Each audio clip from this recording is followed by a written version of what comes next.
우리 옆에 있는 분하고 이렇게 인사합시다. 주 안에서 견고한 소망을 붙잡읍시다. 아멘. 네, 오늘은 로마서 5장 3절에서 8절의 말씀을 가지고 견고한 소망을 붙들라, 이와 같은 주제로 은혜를 나누고자 합니다. 소망은 일상적인 삶에서 가질 수 있는 기대로부터 하나님을 찾고 그 은혜를 체험하고자 하는 그런 갈망하는 마음에까지 이르는 확고한 기대감을 말합니다.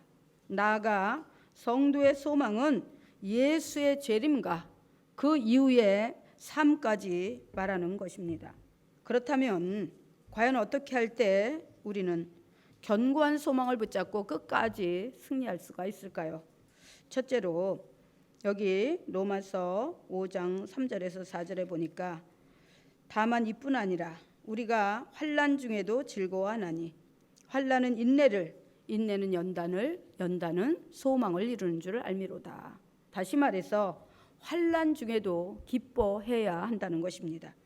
하나님 안에서의 소망은 가장 온전하게 완벽한 결말에 이르는 것을 말하는 것입니다. 그렇기 때문에 시작의 단계가 아무리 극심한 환난일지라도 어차피 지나쳐야 하는 과정이라면 즐거워하며 감당하는 것이 현명하다는 것입니다.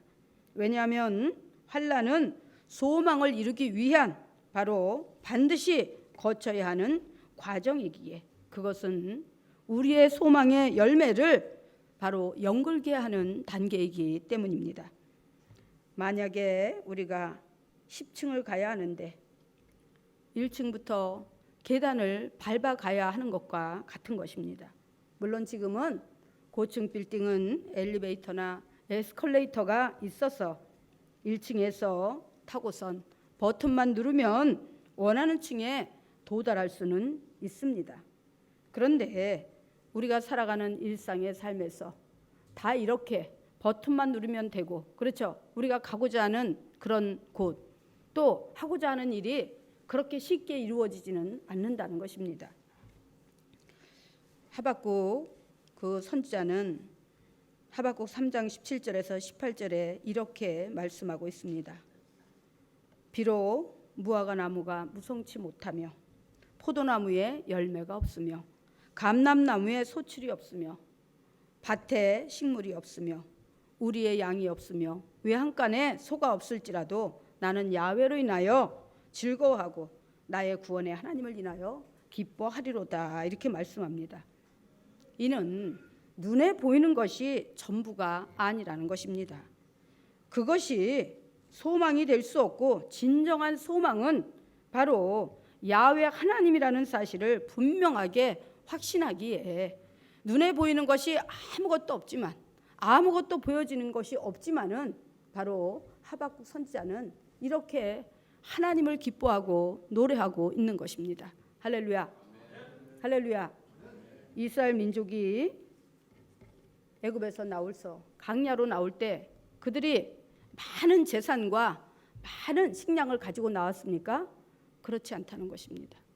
그들이 가지고 온 것은 겨우 금부치 얼마뿐, 그리고 한 달 먹을 바로 밀가루 반죽, 그것만 가지고 나왔습니다.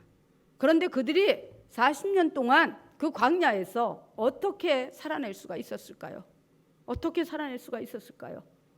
바로 전적인 하나님의 공급하심으로, 할렐루야, 전적인 하나님의 도움으로 그들은 날마다 그 하루하루의 삶을 이루어 나가며 결국은 40년의 그 긴 여정을 하나님 안에서 잘 마무리할 수가 있었다는 것입니다. 할렐루야. 우리가 눈에 보이는 것이 절망과 좌절뿐일지라도 우리가 소망을 가져야 하는 것은 바로 그 환난과 역경 가운데 든든히 버티고 계신 하나님이 계시기 때문인 것입니다. 할렐루야. 우리가 잘 아는 솔로몬 왕이 모든 것을 다 갖추고 모든 것이 다 기반이 되어 있는 그 상태에서 그는 왜 1000번제를 하나님 앞에 드리며 하나님 앞에 기도했을까요? 왜? 부족한 것이 없는데, 다 있는데, 주권도 있고, 그렇죠? 응?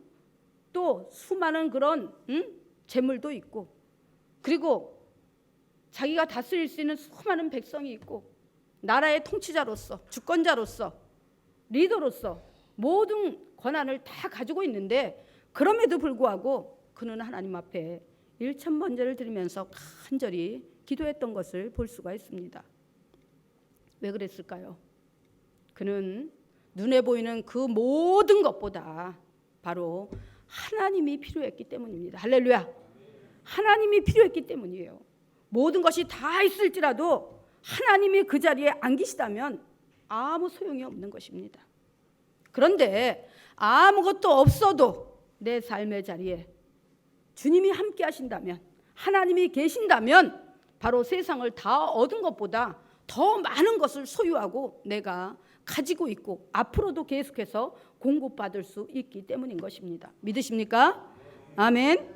그래서 우리가 환난 가운데서 환난 중에도 즐거워하나니, 환난은 인내를, 인내는 연단을, 연단은 소망을 이룬 줄 알미라고 이렇게 말씀을 하고 있는 것입니다. 할렐루야. 어떤 농부가 이제 교회를 다니면서 농사를 짓는데 농사 짓는 게 너무 힘든 거예요. 봄에는 이제 좀 날씨가 따뜻하니까 그럭저럭 일할 수 있는데, 여름에는 너무 덥고 또 장마 때가 되면 그냥 비바람이 몰아치고 막 이러니까 그냥 그 뭐예요? 그 농사 지은 것들이 다 방해를 받고 쓰러지기도 하고, 또 가을이 되면 이제 그때 되면 또 좀 살만해요. 아침 저녁으로 선선한 바람이 불고 낮에도 땡볕 더위는 없으니까 그냥저냥 봄과 가을은 참 살만해요. 그러니까 이제 여름이 없었으면 좋겠는 거예요. 그 뜨거운 여름만 없으면 아, 내가 농사 짓기에 괜찮겠구나. 그냥 견딜만 하면서 그럭저럭 농사 지으면서 먹고 살면 되겠구나 하면서 하나님 앞에 그렇게 기도를 합니다. 하나님, 저 여름 좀 없애주세요. 제발 여름이 없었으면 좋겠어요. 이렇게 따뜻한 봄에도 그저 일할만 하고 또 선선한 가을에도 일할만 한데 그냥 여름에 그냥 땡볕이 쏟아지고 또 장마철이 돼서 우기가 돼서 그냥 비바람이 몰아치고 비가 쏟아지고 이러면 일도 할 수도 없고 또 기껏 열심히 갖고 오는 농산물이 다 방해를 받고 쓰러지고 그냥 물에 저기에서 이렇게 잠겨서 썩고 이러니까 제발 이 여름 좀 없게 해주세요. 그래서 덥지도 않고 춥지도 않고 그저 선선하게만 해주세요. 이러면서 날마다 그 논밭에 나가 무릎을 꿇고 하나님 앞에 기도를 했습니다. 그러자 하나님께서 그 농부가 일하는 그 장소만큼은 구별하셔서 춥지도 않고 그렇게 뜨겁지도 않고 그러면서 선선하게 그렇게 가을이 되기까지 온도를 맞춰주셨습니다. 근데 이제 가을에 보니까 그 호도나무 농사를 지었는데 호도나무에 호도가 너무 많이 열린 거예요. 주렁주렁 가지끝마다 너무너무 탐스럽게 열렸어요. 그래서 이 농부가 하나님께 감사를 드리면서 아, 하나님이 내 기도를 들어주셨구나. 하나님이 이런 기도도 들어주시는구나. 그러면서 이제 따기만 하면 되겠네. 그러면서 이제 마대자루를 많이 준비해 가지고 와서 열심히 이제 그것을 막대기로다가 장대로다가 탁탁탁탁 이게 후두둑 때려가지고 다 이제 쏟아졌어요. 그래서 열심히 이제 그 마대 자루에다가 잔뜩 한 자루를 꾹꾹 눌러서 이제 담았어요. 담고선 이제 그 뭐 이렇게 미는 뭐 리아카라든가 리어커라든가 아니면 뭐 지게라든가 이런 걸 가져왔겠죠. 그래서 그것을 들어서 거기다 이렇게 이제 딱 이제 담으려고 그러는데 번쩍 들리는 거예요. 그게. 그 마대자루로 한 자루를 담았으면 무게가 몇십 킬로는 될 거 아니에요. 그렇죠?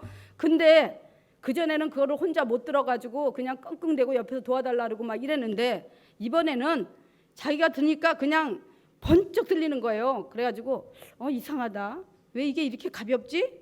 지금 몇십 킬로의 분량을 담았는데 옛날엔 내가 이걸 들지도 못했는데 왜 이렇게 가볍지?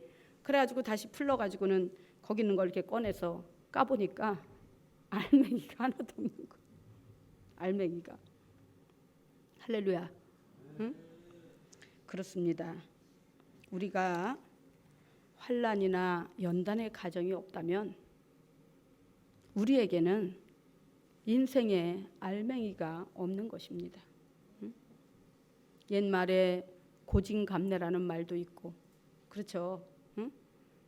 정말 우리가 살다 보면 예기치 못한 많은 환난과 또 역경이 다가옵니다.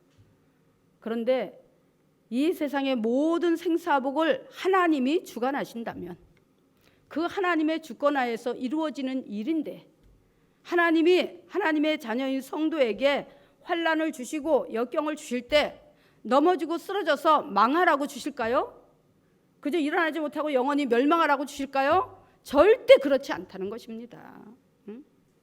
잘 모든 만물이, 특히 유실수들이 이렇게 봄부터 가을까지 그 모든 연단과 훈련의 과정, 그런 과정을 다 딛고 바로 가을의 계절을 맞이했을 때 거기에는 아주 단단하고, 그렇죠? 야무진 그런 알맹이가 들어있게 되는 것입니다. 사람도 마찬가지입니다. 사람이 하나님의 자녀 되기 위해서, 세상 자녀에서 이제 예수 그리스도를 믿고 하나님 안에 들어와서 정금 같은 믿음의 사람, 하나님의 사람, 성령의 사람, 세상의 어떤 환난과 풍파를 꿋꿋이 이기고 주님 오시는 그날까지 버틸 수 있는 그런 믿음의 저력이 있는 사람으로 만들기 위해서는 반드시 환난과 역경의 훈련의 과정이 필요하다는 것입니다. 믿으십니까? 아멘. 그래서 우리가 바로 환난 중에서도 기뻐하는 그런 사람이 되어야 된다. 그 다음에 두 번째는 소망은 결코 부끄러운 일이 아니라는 것입니다.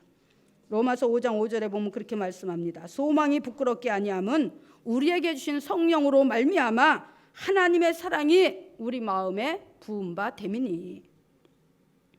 세상 사람들이 보기에 하나님을 믿는 성도들의 소망이 부질없고 허망한 것으로 생각할지 모르지만 우리가 소망을 가질 수 있는 근거가 우리 모두에게 분명히 있기에 그 결과는 결코 부끄럽거나 허망하지 않고 참으로 위대하고 분명한 소망의 결과, 영원한 생명의 영광을 맛보게 될 것이라는 사실입니다. 그러므로 히브리서 10장 36절에서는 이렇게 말씀합니다. 너희에게 인내가 필요함은 너희가 하나님의 뜻을 행한 후에 약속을 받기 위함이라. 또 야고보서 1장 4절에 인내를 온전히 이루라. 이는 너희로 온전하고 구비하여 조금도 부족함이 없게 하려 함이니라. 이렇게 말씀하고 있습니다.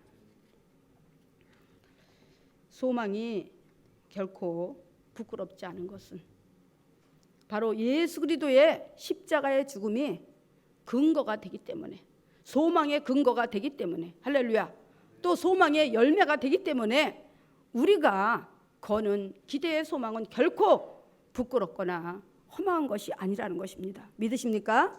아멘. 우리가 잘 아는 룻과 그의 동서 오르바의 경우를 보더라도 우리가 알 수 있는데, 유대인 사전 바로 랍비들의 문헌에 보면은 룻과 오르바의 비하인드 스토리가 기록되어 있습니다.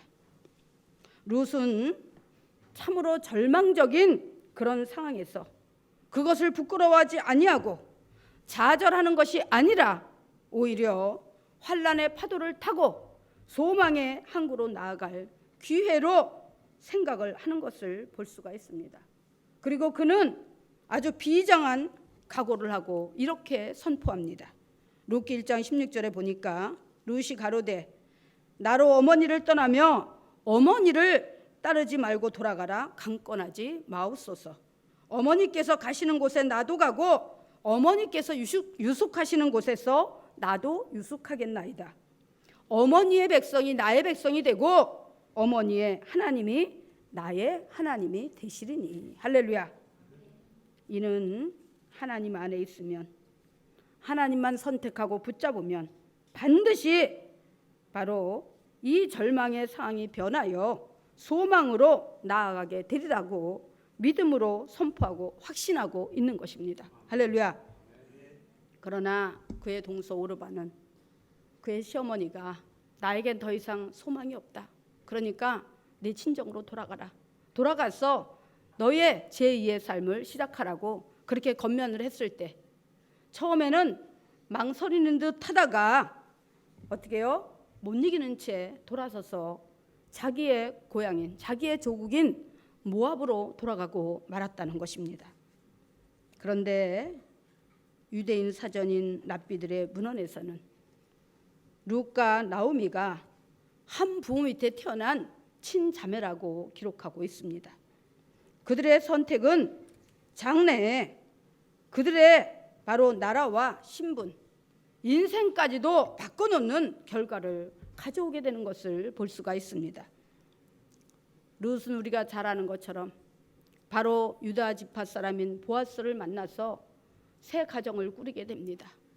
그리고 홀로 남을 자기 시어머니, 오히려 이 룻이 시어머니와 상관없이 그 예루살렘 그 유다 땅으로 돌아가서 베들레헴으로 돌아가서 거기 가서 자기가 재혼을 한다고 해도 시어머니는 모셔도 되고 안 모셔도 되는 상황이에요. 냉정하게 말하자면. 그렇죠? 이제 남이잖아요. 그렇죠? 그런데도 이 룻은 그렇게 하지 않습니다.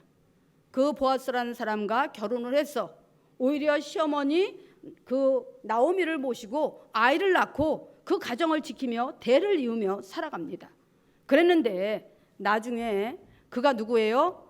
바로 그 유명한 다윗 왕의 조모가 되는 증조 할머니가 되는 그런 영광을 누리게 되는 것을 볼 수가 있습니다. 여러분 한번 생각해 보세요. 모압 여인이 하나님을 믿지 않는 그 이방 족속, 더구나 우상을 섬기는 그 모압이라는 나라에서 시집온 룻이라는 여자가 어떻게 메시아의 족보에 오르며 그 명문 지파인 유다 지파의 조상이 될 수가 있겠습니까? 그런데 참으로 깜찍하게도 이 룻은 소망을 품었다는 거예요. 하나님 안에서 원대한 꿈을 꾸고 소망을 가지면서 어머니의 백성이 나의 백성이 되고 어머니의 하나님이 나의 하나님이 될 것이라고 믿음으로 선포하고 확신하면서 그대로 거기에 합당한 희생과 인내를 가지고 소망을 갖고 나아갔을 때 자기의 소망대로 하나님은 이 룻을 갖다가 참으로 어떻게 해요? 불행하고 연약하고 비참한 처지에 있던 이 룻을 들어서 참으로 위대하고 영광스러운 바로 유다 지파 그리고 메시아의 족보에 오르는 큰 영광을 허락해 주시는 것을 볼 수가 있습니다. 할렐루야.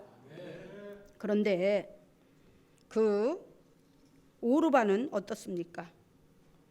오르바는 눈에 보이는 것을 보고 따라갔습니다. 나오미가 더 이상 소망이 없다고 너는 너의 친정으로 돌아가서 다시 새 삶을 시작하라고 권면했을 때 그는 처음에는 울면서 매달리더니 나중에는 그냥 못 이기는 채 하고 자기 친정으로 돌아갔습니다. 왜? 오르바가 생각할 때는 소망이 없는 거예요.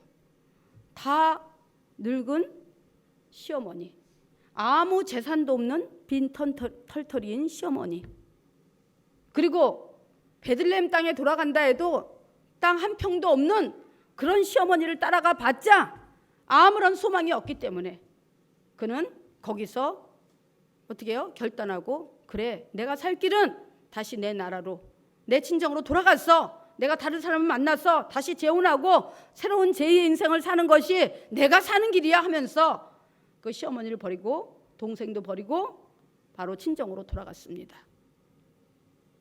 과연 오르바는 어떻게 되었을까요? 제2의 인생이 꽃피는 봄날이었을까요? 바로 오르바는 나중에 그 블레셋 족속 중에 한 사람하고 결혼을 하는데 결혼을 해서 아들을 넷을 낳았다 그래요. 응? 넷을 낳는데 그 아들 중에 한 사람이 또 아들을 낳는데 누구를 낳느냐? 누구를 낳았다고요? 골리앗을 낳았다는 것입니다. 골리앗. 그래서 그 오르바는 나중에 골리앗의 증조모가 됩니다. 같은 피를 나는 자매지만 룻은 다윗의 증조모가 되고 오르바는 누구의 증조모? 골리앗의 증조모가 되고 그런데 그 다윗과 골리앗이 또 운명적으로 어떻게 된다고요? 블레셋과 이스라엘의 싸움에서 한판 붙는 그런 운명의 적수가 되는 것을 볼 수가 있습니다. 참 신기하죠. 할렐루야. 할렐루야. 하나님은요, 가족이라고 해서, 부모 형제라고 해서, 내가 소망이 있다고 해서 그 사람에게도 똑같은 소망을 주고 똑같은 결과를 주는 것이 아니라 하나님과의 모든 과정은 1대1의 관계라는 것을 여러분 기억하시기 바랍니다. 내가 하나님을 잘 믿었으면 내 자녀에게도 신실하고 올곧은 그런 신앙을 물려줘야 되는 것입니다. 눈에 보이는 재산만 많이 물려주려고 생각하지 말고 정말 영원히 살 수 있는 그 생명의 그 유산을 여러분의 자녀에게 물려주시기 바랍니다. 할렐루야. 누구와 같이? 룻과 같이. 그래서 우리가 하나님 안에서 갖는 소망은 절대로 부끄러운 소망이 아니라는 것입니다. 절망이 소망을 이길 수 없고 소망의 근거, 결과인 생명을 사망은 당할 수가 없는 것입니다. 그래서 소망은 결코 부끄러운 것이 아니라는 사실입니다. 왜냐하면 하나님께서는 소망을 통해서 생명을 보게 하시고 그 생명은 영원하기 때문입니다. 할렐루야. 이제 세 번째로 견고한 소망을 붙잡을 때 하나님께서 사랑으로 확신시켜 주신다는 것입니다. 로마서 5장 8절에 보니까 이렇게 말씀합니다. 우리가 아직 죄인 되었을 때에 그리스도께서 우리를 위하여 죽으심으로 하나님께서 우리에 대한 자기의 사랑을 확증하셨느니라 이렇게 말씀합니다. 세상의 사랑은 어떤 사랑이든 일방적인 사랑은 없습니다. 조건이 따르고 대가가 따르고, 그러나 성도를 향한 하나님의 사랑은 지극히 일방적이고 무조건적이고 희생적이고 죽음을 불사한 바로 초월적이고 위대한 사랑이라는 사실입니다. 그리고 그 사랑의 확증은 바로 우리가 아직 죄인 되었을 때에 우리를 위하여 죽으심으로 우리를 향하신 하나님의 사랑을 확증시켜 주셨다고 말씀하고 있습니다. 그리고 주님의 십자가의 사랑은 믿는 모든 자들의 소망의 기반이 되고 근거가 되었다는 사실입니다. 믿으십니까? 아멘. 그러므로 하나님의 사랑은 세상 모든 것을 수용하고 우리의 모든 필요를 넉넉히 채우시며 우리의 죄악과 모든 허물까지도 다 끌어안고 사망 권세를 뛰어넘어서 영원한 생명에 이르게 하시는 것입니다. 그런데 성도가 조그만 일에도 흔들린다고요? 감정의 기복에 따라, 자기 기분에 따라 믿음의 공동체 안에서 불순종하며 가라지 노릇하고 태클을 건다고요? 천부당 만부당한 행위인 것입니다. 로마서 8장 32절에서는 이렇게 말씀합니다. 자기 아들을 아끼지 아니하시고 우리 모든 사람을 위하여 내어주시니까 그 아들과 함께 이 모든 것을 우리에게 은사로 주시지 않겠느냐 이렇게 말씀을 합니다.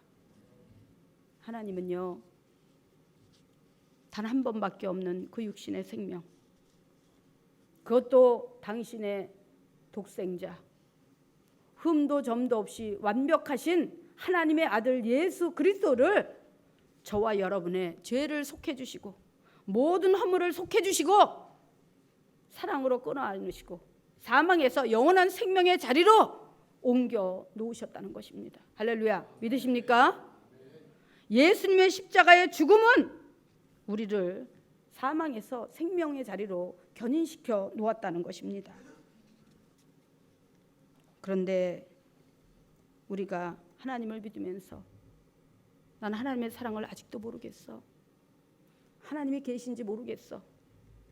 그냥 누구나 다들 종교 하나씩은 가지고 있으니까 불교를 믿던 뭐 천주교를 믿던 뭐 이단 사설 뭐예요? 신천지 아니면 여호와 증인 아니면 구원파 또 제7일 안식일 이런 데를 다 자기들의 종교의 하나라고 그런 개념을 갖고 다 믿고 있습니다. 그런데 만약에 그렇다면 저 이스라엘과 하마스가 왜 지금까지 전쟁을 끝내지 못하고 그렇게 피를 흘리며 끝까지 서로를 겨누고 공격하고 있을까요? 그 하마스가 주장하는 자기의 신, 그들은 바로 야훼 하나님의 대용물로 세워놓은 그런 신입니다. 그런데 그들은 자기들만이 옳은 종교이고 그 신을 섬겨야지만이 살 수 있다는 그런 확고한 그 신념과 철학을 가지고 자기들이 만들어 놓은 우상인 바로 알라를 섬기고 있는 것입니다. 그런데 이스라엘은 야훼 하나님을 섬기는 거예요. 그런데 조금 문제가 있는 것은 야훼 하나님을 섬기는 것은 좋은데 메시아여 구세주로 오신 예수님을 그들은 아직도 80%가 모른다는 것입니다. 그래서 그들은 하염없이 지금 메시아를 기다리고 있어요.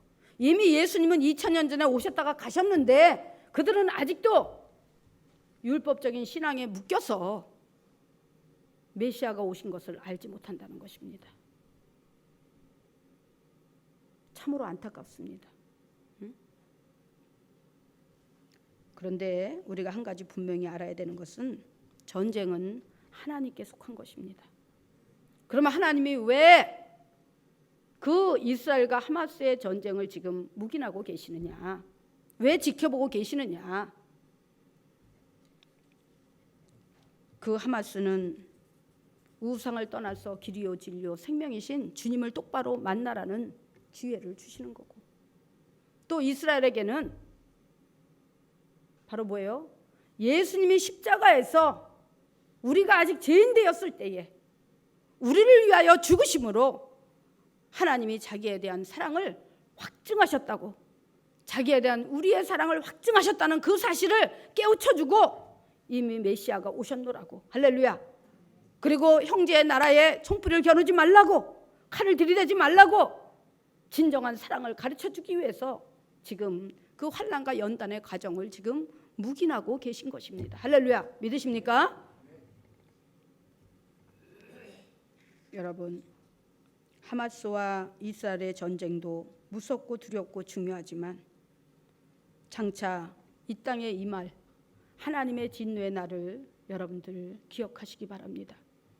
그래서 지금 끝으로 가고 있는 이 말세치 말에 조그만 환난에 흔들려서 신앙을 떠나고 조그만 그런 역경에 흔들려서 내 사명과 직임을 던져버리고 이러고 그냥 몸만 왔다 갔다 바람에 이리 밀리고 저리 밀리는 갈대처럼 그렇게 살지 마시고 정말 분명한 십자가의 신앙을 가지고 하나님 앞에서 확신하는 소망을 가지고 주님을 바라보며 나아갈 수 있기를 주님의 이름으로 축원합니다. 기도하겠습니다.